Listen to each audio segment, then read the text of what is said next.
Hey folks, this is Mike Tangowiski. Welcome to another Hurt Feelings Report. This is going to be episode 29. The Hurt Feelings Report, if you're new to the channel, is where I go over the comments from the previous week from all my videos, and I pick out the best insults and the best insights. And I do my best to learn from both of them. We get to cry together and laugh together and mock the tourists who show up on my channel out of nowhere and say stupid stuff. But I also get to learn. I have significantly changed my way of thinking since starting this channel on a variety of topics.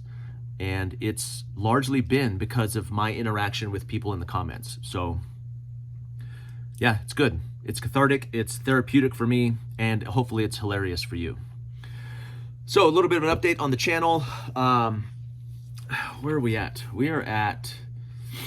this last month was slow for me. December was like, in terms of like revenue and views and subscribers. November was banner business, but so right now we are sitting at 23,877 subs, 280 something videos total. That's a combination of long and short form.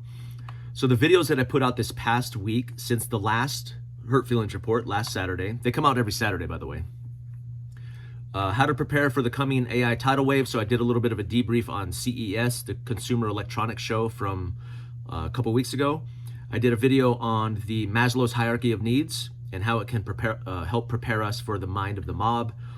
I told a short story about a young man who was using Google to figure out how to color. And I did a shill spill on some really extraordinary gifts. This is one of which. Good old Matt in his care package sent me this little fidget. So you guys are gonna have to listen to this today because this thing is off the chain. I love it. It hasn't left my hand for like 2 days. And some really great knives. And then I did one on the firearms rules that I had to comply with for purchasing 1022 recently, which is sitting right down there. So let's go ahead and jump right in.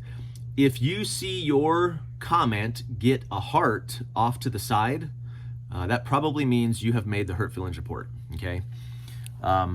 It is the way that I keep track, so I can just kind of scroll back through all of the comments, and yeah, so let's jump right in.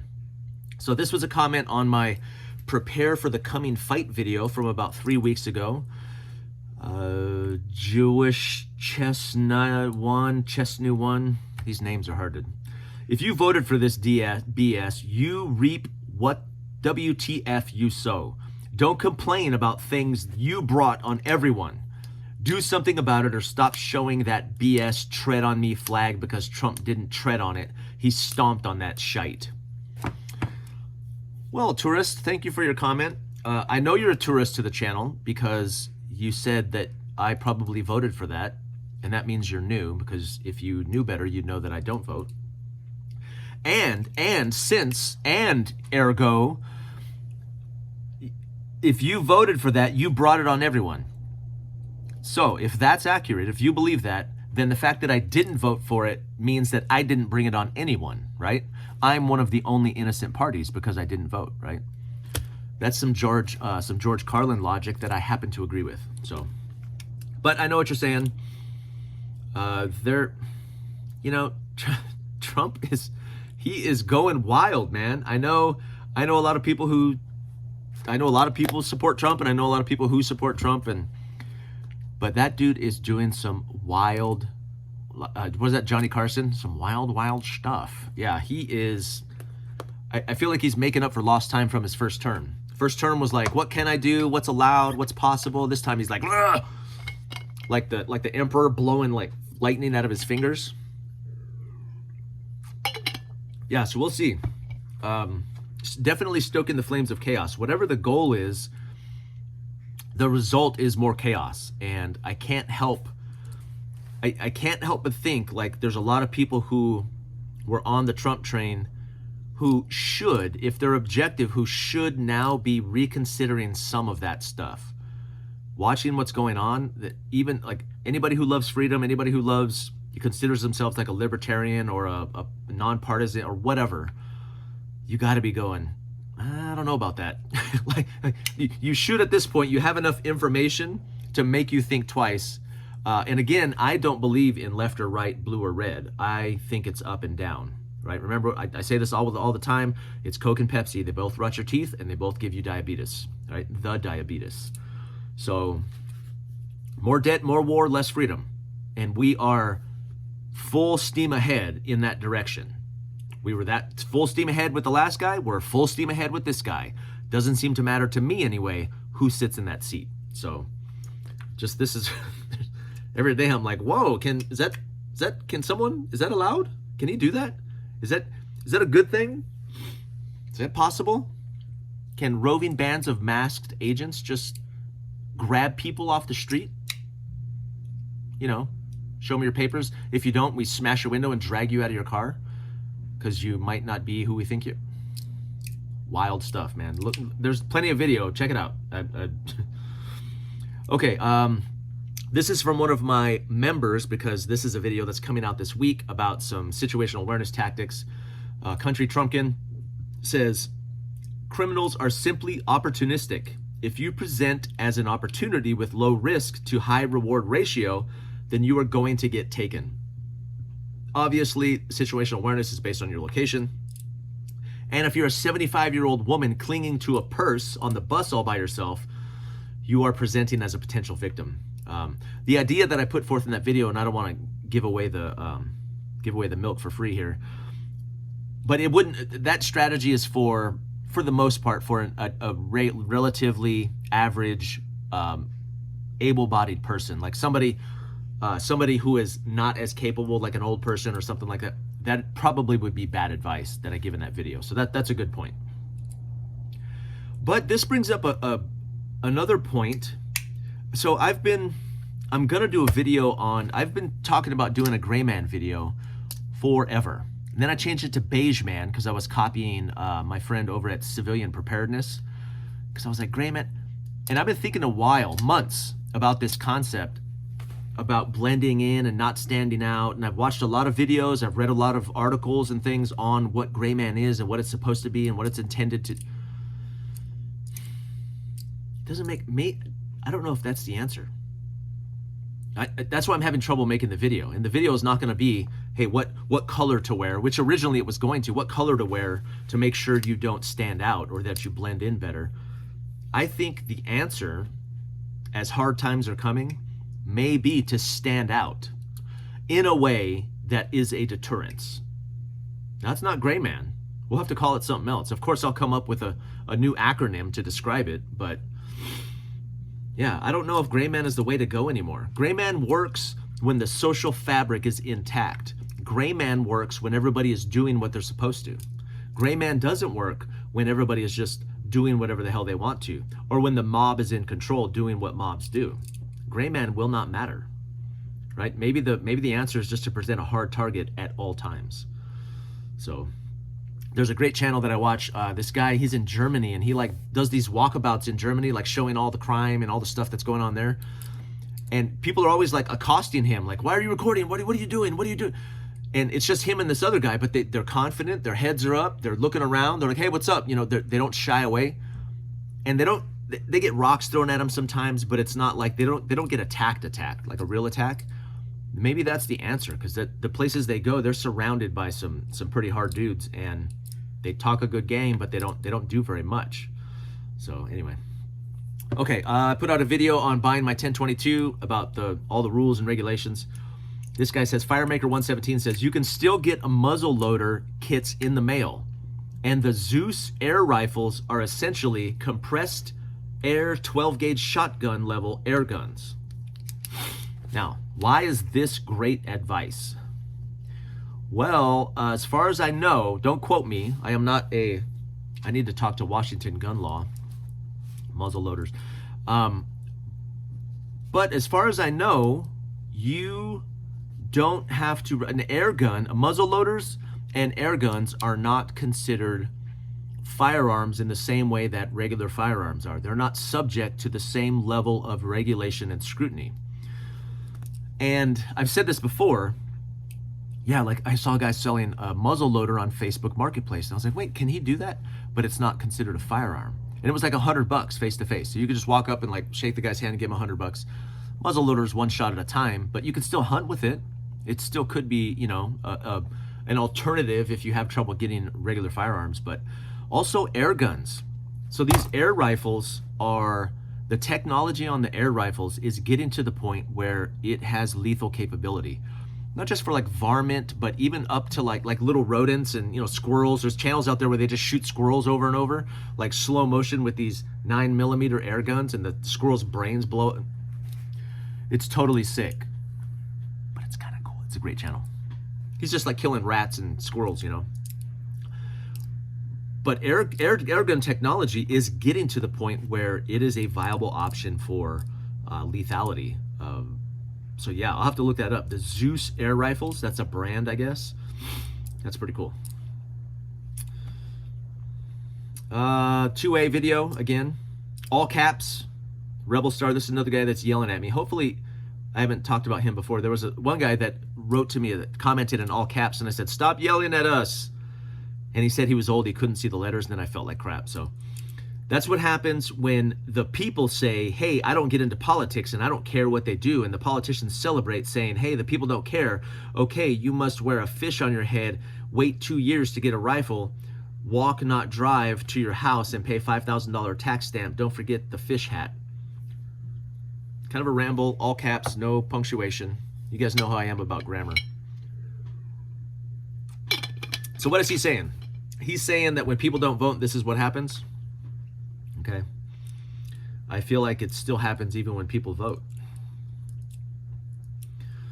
A couple of people talking about the rules in their, like the states and the countries where they live. In New Zealand, there's a couple guys on there talking about that, which was cool. Same thing.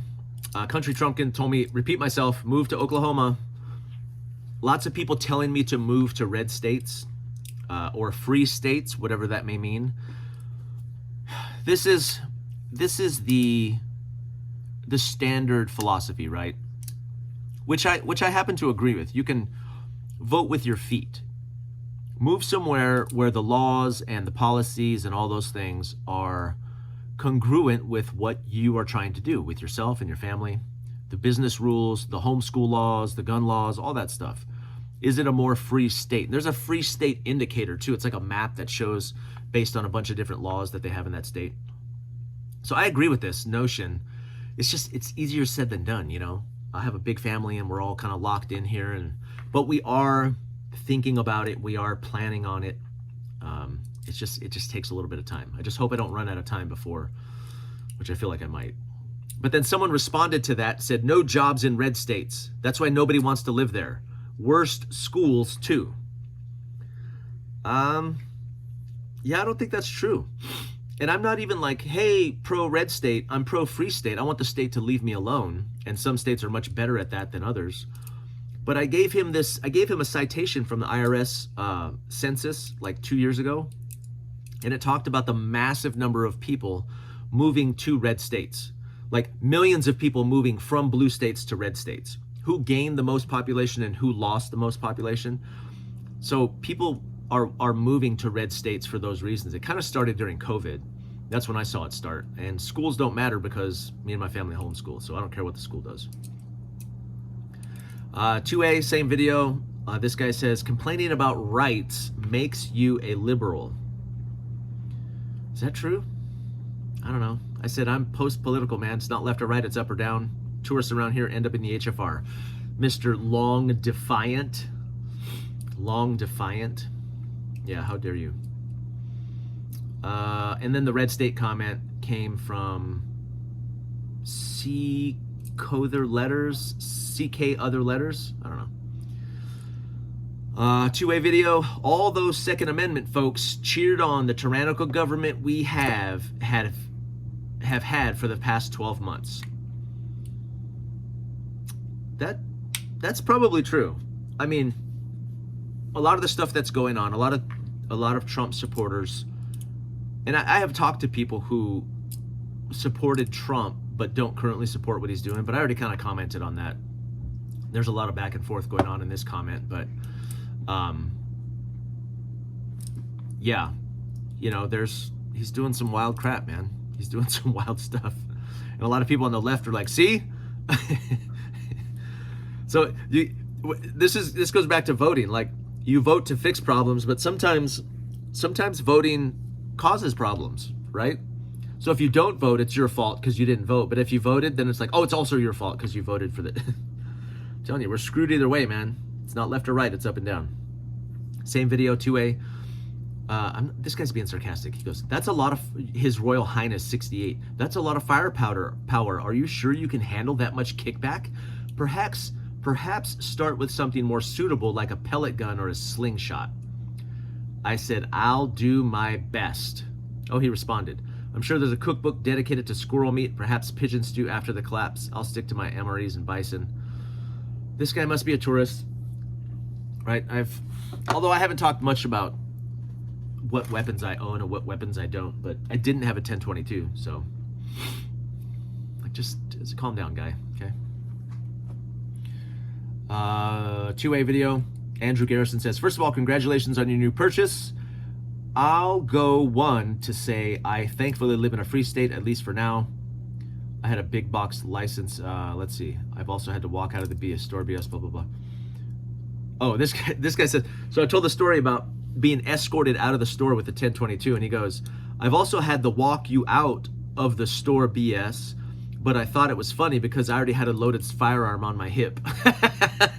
Yeah, so you're armed with a loaded weapon, and then they want to walk you outside with the empty brand new weapon with the chamber flag, and it's all tied up in plastic and for safety. I was like, do you realize what are we doing here?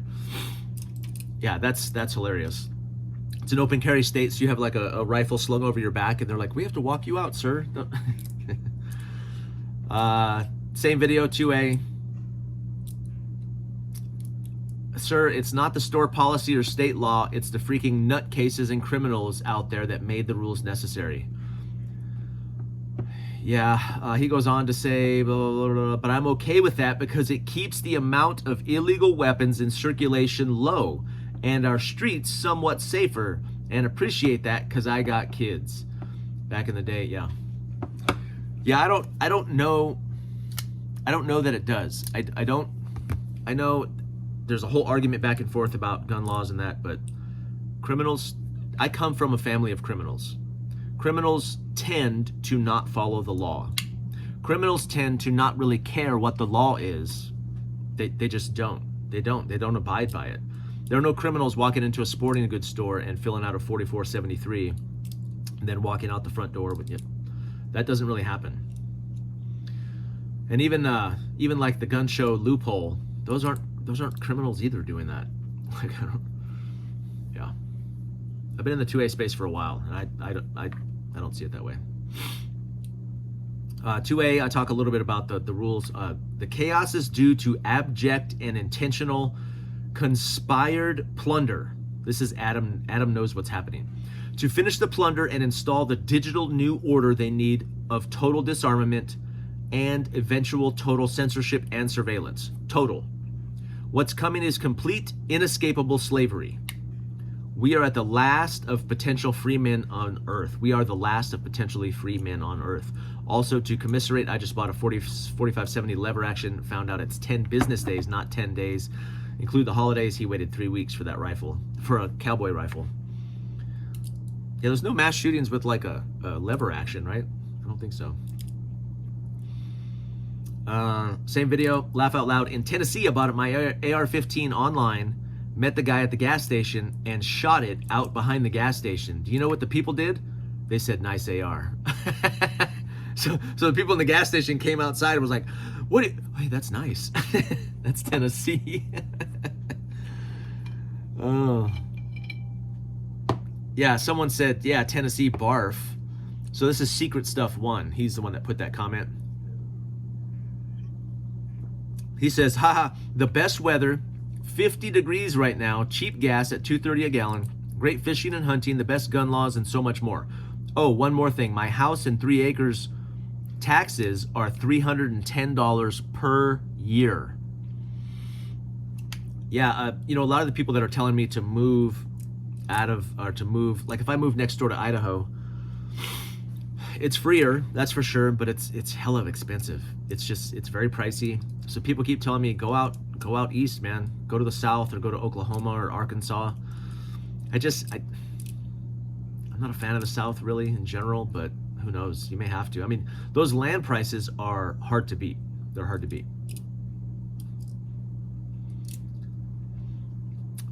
This comment was on my 10-pound get-home bag, which is, again, tailored for my specific situation. I'm very articulate about that in that video. And he says, big assumption that you'll only need 2 hours to get home. What if you're waylaid? Who says waylaid? What if you're waylaid and have to covertly shelter overnight in the cold, wet weather? Again, this is like you've been pepper sprayed, it's foggy, and it's a snowstorm, and there's a fire and an earthquake. How are you going to get home? It's not a big assumption that I'll only need 2 hours to get home. It's a great assumption based on vast experience and expertise in my exact scenario. A route I have traveled thousands of times. Literally, I did the math the other day. Thousands of times I've driven the route, and dozens of times I have walked or biked the alternative path in my get home scenario. It's not a big assumption. Now, I did say it's a small assumption. I've traveled it many times, blah, blah, blah. And he goes, tailor-made for your situation, which is fine, but so specific to your situation that it's of limited value to anyone whose situation doesn't exactly mirror yours. Okay, dude, what do you want me to do? Should my videos be on what I think everybody can use? There's 1,000 bag videos out there that do that. All of those bag videos have a compass and a fixed blade knife. You know, they have a compass for navigating through the forest. They have a fixed blade knife for processing wood to build fires. And they have a cook set for, you know, a ferro rod for starting fires, and a shelter. And yeah, there's plenty of that out there. That's not my channel. That's not what I do. So that bag video was to get people thinking about what they don't actually need to carry. And I think that is very, very applicable. So the philosophy, the value is not in the gear in the bag. The value is in the philosophy and the concept, okay? Which anybody can apply. Anybody can look at their bag and go, oh wait, maybe I won't be cooking, you know, as I walk, bike, or run 15 miles home, or 10 miles home, or 5 miles home, or 20 miles home, you know? Yeah. That was kind of one of the whole bases of my channel. Those early bag videos were some of the basic me thinking out loud on what this channel is going to be about, and kind of the process that I use to not have to carry that crap. Because when you fill your bag with stuff that you might need, your bag gets so big and so heavy, you don't take it with you. Okay, that's like taking an AR everywhere you go in a backpack. Yeah, you're arguably more prepared for this sliver of potential violence, but it's so bulky and so heavy that you just, yeah. I've covered that ad nauseum on this channel. So my prepping video, the recce's, the resources, knowledge, and experience. The knowledge and experience, so Carpo 719 says, the knowledge and experience are first and foremost. You can acquire most of the things you would need in an emergency if you know where to look. For example, I have stored food for an emergency, of course, but I've also mapped out my local food distributors and nondescript warehouses just in case. As I've said many times before, lots of books and literature on how to do everything, because you never know what you might have to access. This is a great point. So, yes, prepping is primarily about resources in my mind, but this guy makes a good point. Now, I would disagree that I wouldn't want to wait until you need it to go find it.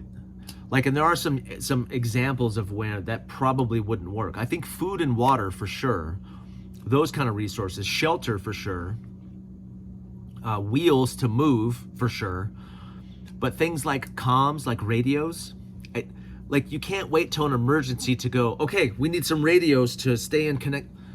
So there's some things that I would disagree, like waiting till the thing actually happens would be a bad idea. Firearms probably, like there aren't just going to be 10 years post-collapse, there might be weapons laying around everywhere, or ammunition or whatever. But now, like in an emergency, you're like, oh, we need some way to defend ourselves. You're going to be getting a broom handle and like sharpening it, you know, like this, like fending off marauders with a broomstick.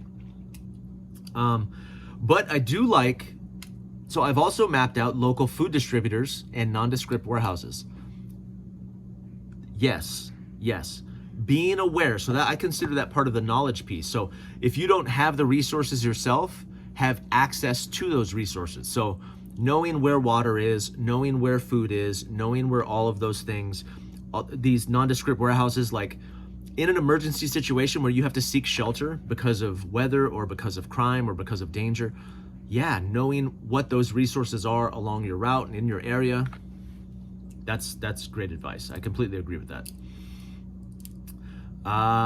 What did I talk about here? Was John Connor right? One of my shorts. It's the future for some, but not for everybody. Let's go back to teaching our kids things ourselves rather than handing them over to the government who can't even teach them how to read. Oh, and also try Jesus. Francis Haypenny. I do both. I said we homeschool and I'm saved. So I've tried Jesus. I continue to try Jesus, and we homeschool our kids. So, okay, I talked about in my AI video about how they're not just coming after knowledge work, they're coming after all jobs. So it's the stated purpose of OpenAI to, can't even drink. It's the stated purpose of OpenAI to replace all human labor. Okay, that fundamental shift is the biggest thing on our horizon, even more so than, like, in my opinion, more so than like World War III and all this, because it's going to touch the most people. Lots of discussion in reality and in online about this topic. Certain construction jobs will always require actual human labor. I think that is optimistic. And here's another one. I'm gonna bundle these two together. Okay, so who said that? Attacked by Robots said that. Ironically. Attacked by Robots said some jobs will always require humans. Are you a robot? And then Handyman 1911. He says, safe jobs are all the trades such as plumbing, electrician, heat and air, carpentry, concrete, tile, and IT services. Today, there are 30 million people in Texas, yet there are fewer than 100,000 licensed plumbers in Texas, with the average age 59. Auto repair and major appliance repair are also safe. Law and medicine are at risk, specifically certain types. Contract law, radiology are about to go away. Accounting is right behind them. I agree with that. Just about any corporate desk job is likely gonna go. Factory jobs are teetering. Okay, this is the standard, this is the zeitgeist. This is what most people think. This is what I used to think too. Okay, there are safe jobs and there are jobs that are in danger. Anything that's low-level knowledge work, repetitive work, all that's gone. It's just, it's gone. It's gone in the next 2 to 5 years.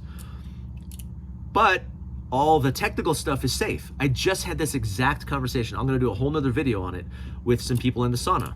There was an HVAC guy in there, and I said, okay, so how long till AI takes your job? And he goes, oh, they could never. AI could never respond at 2 a.m. to a grocery store, walk over to the panel and figure out which refrigerator is down, which solenoid and which freezer is stuck, and they can't repair that. Someone has to replace the part.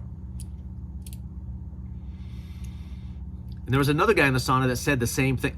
They were all like, no, there's no way. Just like this guy, right? Just like Handyman. And I'm not knocking you, Handyman. I believed this too. But here's what I don't think people are fully understand, okay? So plumbing. I was thinking about this just the other day when I was taking a piss. So I'm looking in the toilet and I'm thinking about all this conversation. I'm thinking about all the times I've had to call a plumber. And I've done what I can, and it's magic down there. Whatever's happening down that pipe, I don't know. There could be animals or plants down there, or my children have flushed. I don't know what's happening. I just need it fixed. I've snaked it. I've used the hose to blow it down in there, and they use the stuff. Here's what has to get invented soon, though. Every time my plumbing gets stuck, I got to pay $400 for a guy to come out, look at it, get a shop vac, blow it out, use the snake, do the stuff that I could do because I don't know what to do, right? And pay him $400 to do it because my kids keep putting rice and lettuce down the sink, garbage disposal. What has to happen is there's going to be small drones. Think about this. Somebody has to invent this. A little drone, kind of like on the Matrix, that little shrimp that they dropped into Neo's belly, like a little shrimp drone that's going to get dropped down your drain, and that sucker is going to be like swim all the way down. You're going to be able to see it on your phone or some glasses or something, and the blockage is going to be there, and then it's going to be like, do I execute? You said, yep, boop, go ahead and execute. And then it's going to spin, and these fans are going to come out like centrifugal force blades, like a blender, and blend through your turds and your toilet paper and the roots growing into the pipe and all of your grease trap and that's what's going to happen. And that's going to cost me $100 to rent, to drop that down my drain and then, I don't know, drone it back to the company that rented it to me. And I thought about carpentry too. So let's say you had a point that robotics, and I'm not even sure I agree with this point, that robotics will not reach the point where it can frame a house. Like there's too much, the walking and the nailing and the climbing and the ladders and all of our current systems, our buildings, that ladder that you climb up, that car that you drive, all of our current systems are built for people. They're built for our bodies, the doorways, the doorknobs, the handles, that won't be the case anymore. Okay, carpentry is safe if houses stayed the same, if the building technique for houses stayed the same, which they won't, because once robotics is faster, cheaper, better, safer, it will happen. Capitalism, it will make it happen. It has to happen if it's faster, cheaper, better, safer. And in the blue collar trades, that's what they're going after first, by the way, is they're looking at career fields that are dangerous, because all the people in the dangerous career fields are like, it's too dangerous. That's the point. That's what they're going after first. High wire, electrical work, you know, those two guys, I remember watching a video, two guys climbed up on one of those big wind turbines, you know, and they were trapped up there and the whole thing blew up and burned up. They both died. Like, that's prime for a robot. Robots don't need fresh air. Robots don't need decent temperatures. They don't need HVAC. Once buildings don't have any people in them, we don't care about the temperature in that building. We don't care about the air quality. We don't need toilets anymore. We don't need sinks. We don't need kitchens. We don't need bathrooms. We don't need lights. We don't need HVAC in that building, okay? So HVAC may not completely disappear. Carpentry may not completely disappear, but it's gonna look dramatically different. They're gonna find a way for it not to require humans because it's going to be faster, cheaper, better, safer. They're gonna 3D print houses. That technology already exists. Once they scale it, which AI will allow them to do, it's gonna scale much faster than it would have otherwise. They're just gonna go, they're gonna print your house out and there won't be a frame in the house. You don't need framing anymore. So you're right, if framing stuck around, maybe only people can do that, but there won't be any framing. There won't be any plumbing, okay? So IT services, are you kidding? IT services is gone. Concrete and tile, that's gonna be pooped out by a little concrete drone. Yeah, I think the next 10 years are going to blow, they're gonna blow us away. Yeah, it is inevitable, man. This guy, Witch Doc, tells me to move to freedom. I know, Witch Doc. Move to a better state. Is the fight already lost? So I told the story about a little boy who I told to color, hey, color Adam and Eve in the garden. And he went to his 6-year-old, went to his cell phone and Googled how to draw Adam and Eve with crayons. I was like, what? What are you doing? Is that your phone? So in response to that video, this guy says 100%. and and smart devices have been destroying our ability to critically think. It's the perfect mind control and psyop. Right now, my questions are, as a prepared citizen, how can we defend against our families against sonic weapons and surveillance? I see in another C-19 type event. Yeah. We are watching the F3D. What is F3D? Invade cities and use force. Federal something. No matter what side you're on, this should concern you. It does concern me. Sonic weapons, yeah. We're seeing that being used too. I just watched a bunch of videos on how to defend against sonic weapons, like the different materials that'll work. I assume just won't electronic earmuffs work against sonic weapons? I think they max out at 160 decibels. I heard what they used in Venezuela was higher than that, but is the fight already lost? So this is about the kid using the cell phone, right? Dr. Awkward says he's had a lot of time in training too, and don't take this too personal. He says, I want to look past my own expectations, afford other. So he's a trainer. He's been in the training environment. He says he wants to allow others the chance to express their creativity in their own way. No two people learn things in a similar manner, have the same interest or experience. What may seem simple or easy to one person may be beyond another person's capability or level of interest. Regardless of the reason, creativity is more than just pushing crayons across a sheet of paper. The kid used his creativity to find another way to accomplish the same thing. Another way to frame Mike Tangowiski's story is person X did not meet my expectations for creativity and learning. From my perspective, it was a simple task. All they had to do. All hope is lost if you can't see things from my perspective. So he's like framing my discussion, my point. Another way is person X experienced a challenge that was uniquely theirs and utilized all of the resources at their disposal to accomplish this task. Even if, so I responded, I won't drop my credentials here. I don't like doing that because that's gross, but there is I'll kind of sum up my response. And this is a good conversation. He said, thank you for the thoughtful response. I appreciate your perspective. Pedagogy. So let me talk about things. All of my education, all of my years of college are focused on adult education. Okay. So a lot of that time was spent discussing the contrast and the difference between what is called andragogy, which is educating and training adults, and then pedagogy, which is educating and training children. Okay. Lots of societal focus has been on pedagogy, okay, because school systems are designed to produce better workers. So there's a lot of discussion, a lot of science, a lot of experience, a lot of history. Adult education, a little bit less so, okay, over the years. There's been a huge focus recently, but if the jobs change like I think they will, then that's going to go out the window too. But the difference is this was a 6-year-old who was given a simple task, and I understand his point where he goes, well, they did it different. He used his resources. Like he figured it out. You should be applauding his creativity. Not at 6. Not at 6. There is a difference when I teach adults. So I exclusively teach adults. When I teach adults, I don't care how they do it because they already have laid the foundation of learning beforehand.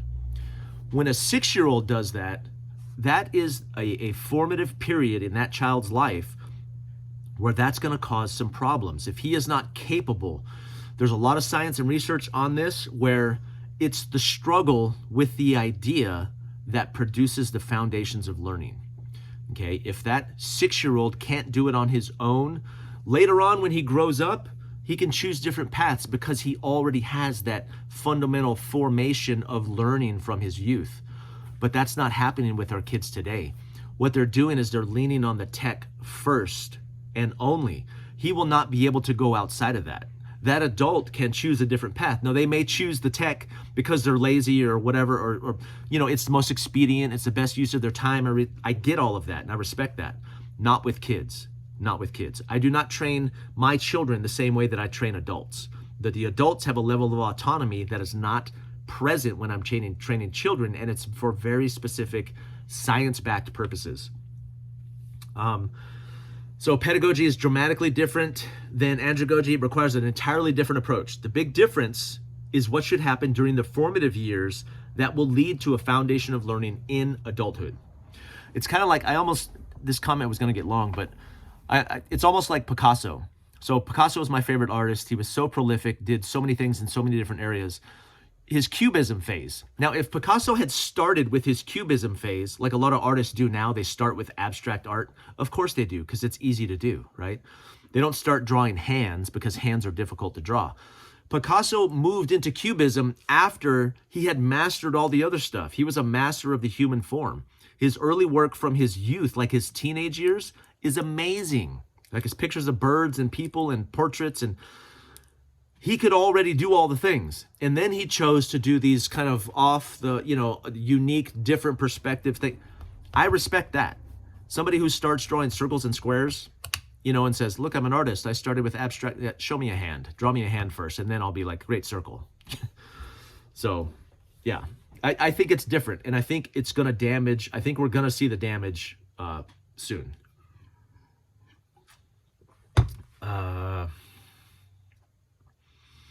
JP Talks Live, talking about that same story. Your memory has been offloaded to Google. Your thinking has been offloaded to AI. We're just monkeys pressing flashing buttons each day. Pick up a book. He says, do a book list. Yeah, I'm going to do more on books. I've got more books since the last time I did my book video. So you've changed the way you do things because you saw how your child is doing it. If you haven't changed, and maybe you're online, knowledge is power. Not being able to spell is not knowledge. In fact, that's something you can change.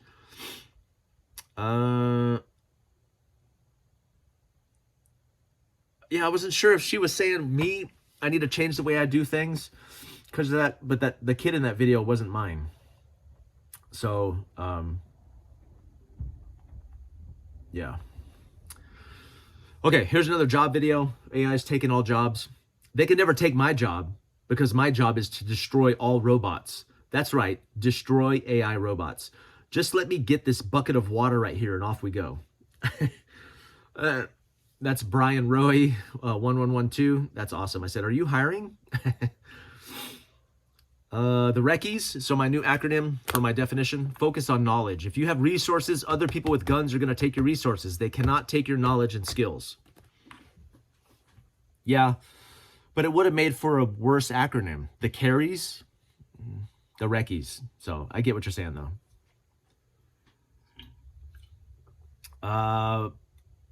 My Maslow's Hierarchy of Needs video. I love it. The Prepper Sphere.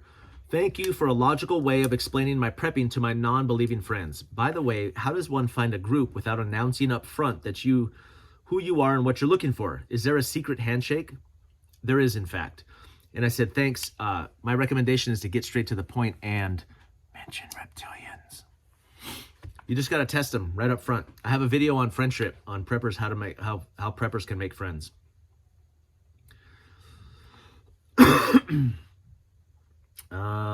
Replace manual labor. AI will never replace industrial millwright mechanics. If they do, who's going to work on them? Job security is in skilled labor, not tech.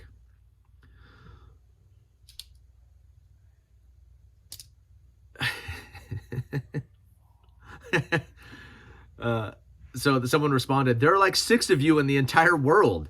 I don't even know exactly what you do, but for sure you can parameterize it and replicate it. Maybe my algorithm won't have the dad hipster beanie hat prop that never gets used in the background though too much. Wait, is he talking about me? How freaking dare you? And then Fieldtac says, yes, AI robots most certainly will replace industrial millwright mechanics. There are shops where it already has. Yeah. Angie Williams says, dead corpo fascists can't replace human labor. Oh, wait. I just got what she said. Hey, Angie, I don't condone violence on my channel. That's why I didn't put a thumbs up there, but I did put a heart so I could talk about it. Someday somebody's going to go back through all of my comments and pull up all the stuff that I hearted, and I'm going to have to explain it. Like, why did you love that comment, sir? Yeah, Angie, I guess that's true, but that I am not saying for you to do any of that, ma'am. Mind of the Mob. His Royal Highness, paranoia is a skill. It is a secret to longevity. One doesn't have to look back too far to see how quickly the mob started burning down all the cities. Behind every worst case scenario, there's a worst case scenario. Yeah, paranoia, I don't think it's necessarily a bad thing, but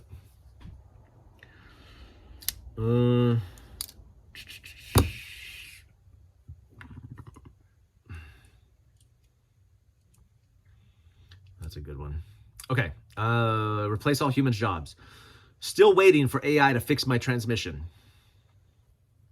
So that's a good point. That's a good point, right? It's like, can an AI robot right now fix a transmission? No, but the cost of producing a transmission may be so cheap that it doesn't have to be fixed. It just has to be replaced. And robots can definitely replace components, especially under a vehicle. If they can't right now, they will be able to. Or maybe they'll just build a car that doesn't need a transmission. Do drones use transmissions? Yeah. Things are going to advance so quickly that a lot of that stuff that we assume will be the same won't be. Okay, that would be the third comment that guy gets in there, so I'm going to skip him. Nictophile13 says, you think we have time when I said everything's going to change? I know you don't want to fearmonger, but let's do the opposite and fail to prepare properly. There are videos on YouTube that advise on retreating from and combating dog drones and the like. I highly recommend to everyone looking them up. Yeah. I said, look, this video represents, I was trying to be white-pilled in that video, which is rare for me. The video represents as about a balanced of an approach as I am capable of, and I feel like I'm reading the writing on the wall and discuss possible options to prepare. Yeah, I didn't say don't prepare. I'm just trying to say, hey, there might be an upside, even though like deep down, I'm like, probably not. But I'm trying to be positive because people are like, stop fear-mongering. So I said, let me at least produce both sides of the coin, you know, but it doesn't make me feel much better. I still think the tech is going to be largely negative. Same video, everything's going to change. Mondo Lilith says, due to the shifting global economic dominance, digital control of money, and the scarcity of silver, I don't think AI will have total liftoff. I see people going back to barter and using silver for exchange, which means I see people stripping tech for physical silver and trade for food and other physical necessities. Living in the material world, chopping wood, carrying water will always trump human-created convenience. She says, books, skills, provisions, family, community, divesting, and touching grass. I love all of that. I love all of those things. I am hopeful. That might be down the road, but there's gonna be a time of pain and adjustment where we get to that point, right? Innovative journaling. So Arthur, kind of a buddy of mine, same video. He says, over the decades, one has to evaluate the promise of technology versus the reality of it. Getting places faster and easier so that we can do things quicker with less thought and less effort. What has that done for us? Where's the balance? So this is a good point. The promise of tech and the delivery of tech usually are not the same. I remember when I was in the Air Force in the dorms on Eielson Air Force Base in 1995. And in the basement, they had a pool table where we would go shoot pool. And then on the wall, they had these posters, these like graphic designed posters. And it said Air Force 2000, was it the year 2000? No, it was 2010. It said Air Force 2010. And it was like, it was all futuristic. They'd probably be worth money now, but it was all futuristic and had like spaceships and this and that. And I remember back in the 90s, them talking about going paperless, the Air Force going to paperless, you know, everything going digital once computers came out in the early aughts. So, but it didn't happen, right? They bought everybody a printer. So once that happened, it was guaranteed that we were not getting off of paper. And we certainly aren't flying spaceships in, 2010. So the promise and the delivery are usually off. That is true. But, and I know this, saying this out loud, I feel stupid too, that this time is different. I think the speed is different. The speed of delivery is being condensed dramatically. So it might not be delivered on the first promise, but the second, third, and fourth iteration are coming in weeks and sometimes days instead of months. So there is Claude. Claude is one of the LLMs. It's designed for people who use like coding, like engineers and that. And over the holidays, what the designers of Claude realize is that like 67% of the users of Claude were not using it to write code. They were using Claude to do things like organize their desktop, you know, clear their schedule and do all kinds of like mundane, basic day-to-day tasks. So what they did was they set Claude to designing a user-friendly interface version of itself.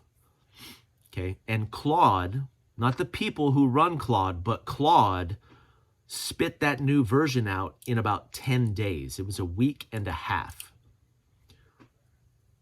And it's being beta tested right now on the elite level of subscription to Claude or whatever, like in research fields, where basically this agentic, I think is what it's called, agentic AI will live on your desktop and it'll basically be your collaborative partner all through the day, every day. That's how fast things are going to come. Now, think about like my organization recently implemented this new software where we go, hey, here's some issues. How are we going to do this? There's what software, what tools are available. And we spent a year looking for which software fit us best, talking to vendors and doing the marketing and sitting in sales calls. Then we picked one, did all the budget stuff, got the actual software. Then we went through a 6-month implementation where we did the kind of like the configuration on the backside, and then the rollout, and then the launch, and then the training plan, and the communication plan, and then to do all that, and then phase 2, and then phase 3. So 2 years.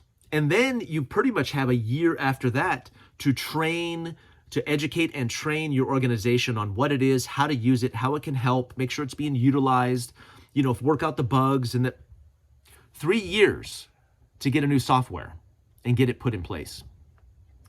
And here, an AI did it in 10 days, okay? And it's beta testing it. So that beta test will probably take, I don't know, a month, maybe. And then you'll have version 2 come out. And then it'll start creeping down. Eventually, probably this year, it'll be on everybody's desktop. That's how fast things are going to move. So I agree that the promise is never delivered, but the promise timeframes are getting shorter. Like we used to get a promise every 2 to 3, 5 years. You know, here's the promise of a new thing, promise of a new thing. Think about like CDs. Remember laser discs, you know, from beta to VHS to CD to digital to, you know, we have like decade-long gaps in between those. Those gaps are going to get much shorter. So the change is going to come much faster. I think you're right that the promise and the delivery, there'll always be a gap there, but those gaps are now being measured in minutes instead of months. That's the difference. That's why this is different. That same video, nice positive spin, Jenny J8 says, unfortunately, I've worked in the hospitals. I've seen the level of evil that people are using to take down the best staff. It does not appear from my viewpoint that AI will be used for us in a good way. I agree, Jenny. And it will replace doctors and nurses for sure. So like I said, nurses, people may still want nurses to interface with. Hopefully, those not totally augmented or controlled can come together and support one another through this BS. Prepare your hearts and minds. Yeah, so I watched a really great video. I'm going to start linking. I might even start doing response videos to some of these videos I'm finding. The algorithm is putting some great content in my path. And this guy says that there's basically, he anticipates three types of jobs that still exist. They're the ones that are mandated through compliance. The law says there has to be a person there, you know, certain inspectors or QC and stuff like that.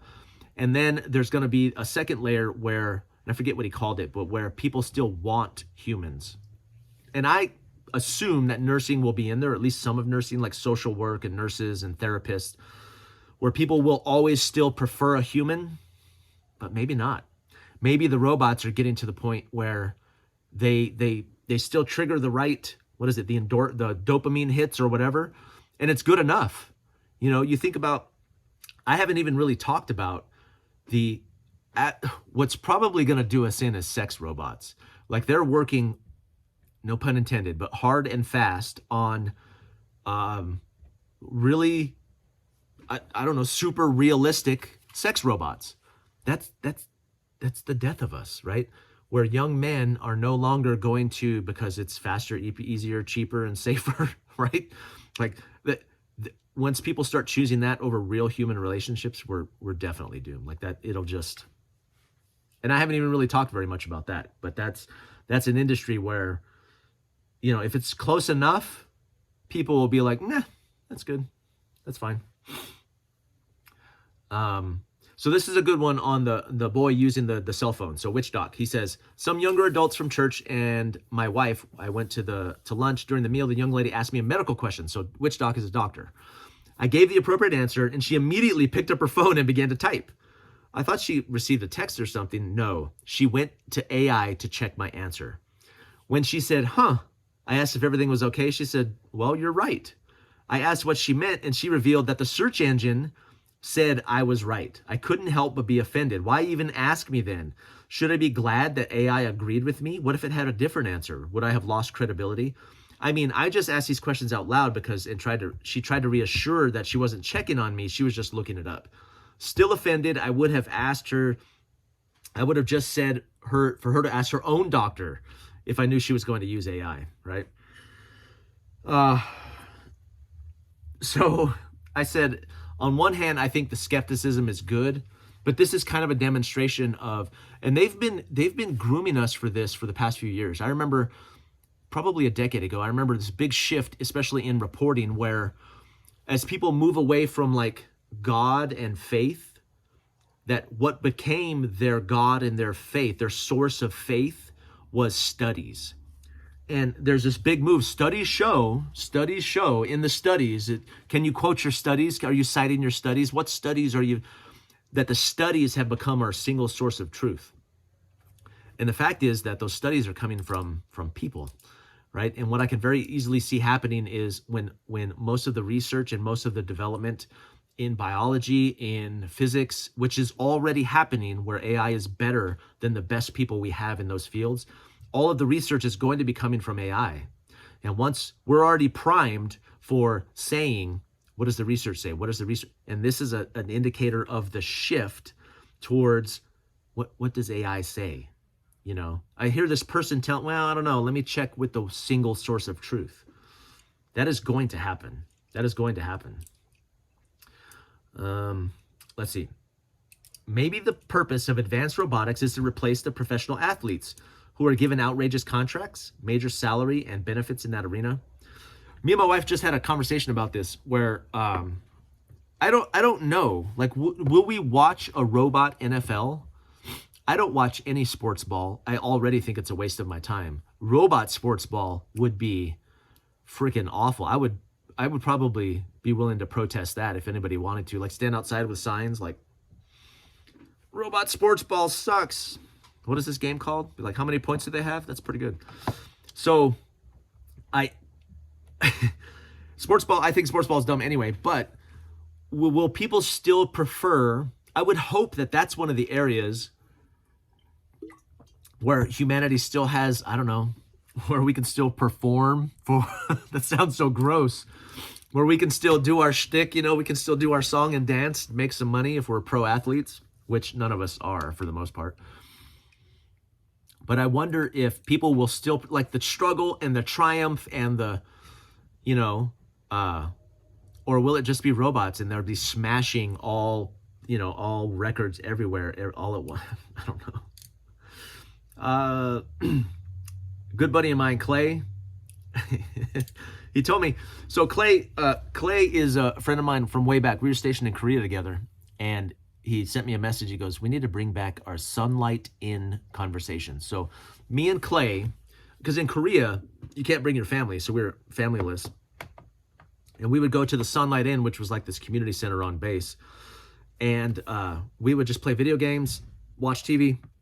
He got me on Wrangler Star. This is back in like 2015. He introduced me to Wrangler Star and Casey Neistat. And that's where I got into YouTube. And I was like, man, that's really cool. But me and him would discuss philosophy and like ideas about masculinity and the military, like everything, anything and everything. Long, like 6-hour long conversations. and they were extremely valuable to me and very fun to engage in. But this is him responding to he's a little bit of a white pill guy. He goes, no, humanity isn't cooked. Some might be, but we have never been one mind, body in one location, and that's humanity's greatest survival techniques. The Amish still exist, and I'm sure there's 90s era version of Amish will still soon be a thing. Fear keeps you alive, but you have to keep fear in check. Isn't that why we prep? He says, we got this, people. Yeah, I was just thinking about this. There are still like uncontacted tribes. I just saw a story on one in the Amazon, and that's so baffling to me that pretty soon we're going to have like artificial AI gods and then people that live in the Amazon that are still uncontacted, you know? That's just such a wild contrast to me that both of those things could exist in the same area. So I said, do we need to bring back the Sunlight In talks in a video series? I'm sure he'd be down to do that. But yeah. There are many Mark's Adventure says, there are many kinds of jobs that a robot cannot do. However, high-tech, sewage is one. If humans get it wrong, but sending a bot into huge sewers where connectivity is low to fix blockages, I can't see that working. Grids need human workers, medical workers. I can't see anyone trusting a bot to fix their mental health issues. I don't know, Mark. This guy says AI cannot swing a hammer. I'll be doing remodeling work until I decide not to. Sheetrock and wood trim aren't going anywhere anytime soon. Artificial intelligence. I'm telling you, for anybody who's a blue-collar worker who doesn't think this is going to happen, watch what came out of CES this year. Watch what came out of CES. The robotics is far and away what it was just 2 years ago. Just 2 years ago. Plumbers and electricians and can't be replaced. They can want what they want. I know technology and AI, it's limited, bro, yet it's an issue. Not as bad as you think, regardless of stated intentions. I am hopeful that I hope I'm wrong. I hope I am. I hope that the gap is not there. But I do know this. As far as technology goes, once it's faster, cheaper, better, safer, it's going to happen. It's not if, it's when. My John Connor video, this guy says, with the last name of Connor, we are ready. My dad's name was John. My niece is named Sarah. I said, let's go. More Adventure said, we must protect this family at all costs. This one right here, absolutely incorrect. AI is incapable of taking over all jobs. That's extremely ignorant thinking. That is a thumbnail. Extremely ignorant thinking. It's not based on ignorance, man. Now, you could say that I'm falsely believing something that's not true, or that it's being blown out of proportion. But I've been watching a lot of knowledgeable people in the field who are not fearmongers, and I feel like I have really good information to base some of these thoughts and opinions on. So yeah. This guy says, the movie Idiocracy was a documentary sent back in time by the future Mike Tango Whiskey or one of the Mike Tango Whiskey subscribers. Gen X74 says, Mike Judge is a prophet. Look into all of his work. Yeah, he is, for sure. Okay. I think that's about it. Let's see if I can get one more heart in here. I'm just over an hour. American Daughter, this is on my last Hurt Feelings report. She says, it's the human condition to find something to believe in. I 100% agree with what you are saying on faith. If we don't have a higher power, if we don't have a higher power, the vacuum space will be replaced by something. Yeah, altars of believing in the science, humanists believing in collective effort, or insert any cause that creates a tribe with unified principles. Yeah, I agree. So I think we're all kind of designed and created with a faith-shaped vacuum. And that vacuum will be filled with something. You're going to find something to believe in. I believe that. And I think God put that there on purpose and created a world where it's not easy to see, to feel, to know Him. And that's on purpose. It's the sifting ground. It's Navy SEAL training. It's the beach, right? It's the cold beach with the surf kind of smashing against us, and we're shivering and shaking, and you just holding on. That's faith. That's something robots can never do, right? Can robots have faith? Can robots have a faith-filled vacuum? I don't think they can. I don't think they can. Anyway, this is Mike Tango Whiskey, and I'm all clear.